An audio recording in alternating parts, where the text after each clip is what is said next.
This is my brother's 86 Ford Tempo. It has a 2-liter Mazda diesel in it. This is a factory option. It also came in the Mercury Topaz. I actually daily drove one of those for a few years. It was a pretty good vehicle. And Mercury Lynx, which is the same thing as an Escort. And then, of course, it also came in the Escort. Same engine, 2-liter Mazda diesel, non-turbo. I think they only put out like 60 horsepower. Every one I've ever seen comes with a manual transmission, although sometimes when you're searching for parts online, it asks you to choose manual or automatic. I've never seen one that's an automatic. Some interesting things about the motor is there's 2 timing belts, one on the front that keeps the camshaft in time with the crank, of course, but then to keep the injection pump timed with the rest of the engine, it's tied to the camshaft on the other side of the engine. I don't know if that was a spacing issue or what. I assume it probably was to get some stuff out of the way over here. So that cleans things up on this side quite a bit because it's pretty cramped over in there. The other thing is that's terrible about it is you've got to drop the engine out the bottom to be able to service this timing belt. This one's awesomely easy to get to, but the most important one, I guess, both important, but to change the timing belt, you got to drop the engine. I changed it on my the Topaz that I had. Actually cut a hole on the side to access some bolts on the crank. If I remember correctly, that's what the issue was. You can't really get to the crank bolts. Anyway, I could be misremembering that. These things, they get about 37 miles a gallon on average.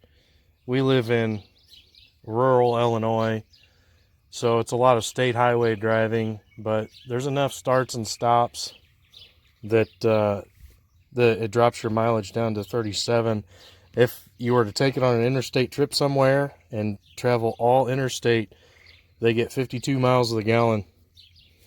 I don't know why there's such a drastic difference, because I know my Volkswagen diesel, it gets like 40, 42 almost no matter what. All interstate, doesn't matter, still gets maybe 44 in that case.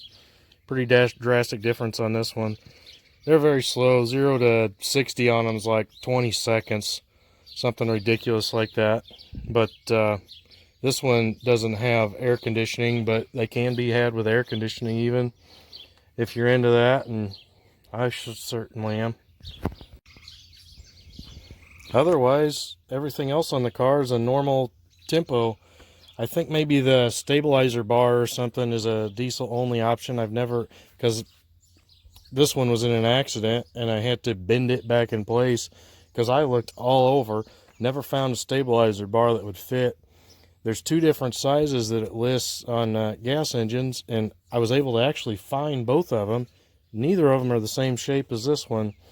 I don't know if the bigger one could have worked still, but and the stabilizer bar positions your lower control arm, so you can't just take a stabilizer bar off. It's not just for stabilization, it's also for location of your suspension, so it's got to be on there. But that's the only part other than engine stuff, of course.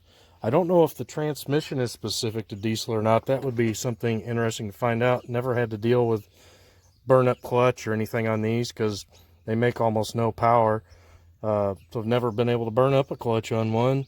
Never had to replace the transmission on one either because there's no power in them. So I wouldn't be surprised if that's specific to this car too, because the RPMs are significantly less than a gas motor, generally speaking. So I'm sure the gearing and stuff is all specialized in that, but I don't know that for sure. There are 2 oil filters on this. There's a bypass oil filter. I think this top one here that we can see, I'm pretty sure that's the bypass one. And then the normal oil filter is on the bottom side of that same housing. So That is one odd option. There was, man, there's something else that's kind of weird about. Oh, they mine blew a head gasket. Apparently, these things like to blow head gaskets. They are, looks like a cast block and obviously aluminum head here, but they like to blow head gaskets. I got ticked off one day with my slow car, and somebody cut me off, and I revved it hard and blew a head gasket on the one that I own. This one's been pretty good though. I'm sure tomorrow it'll probably blow a head gasket.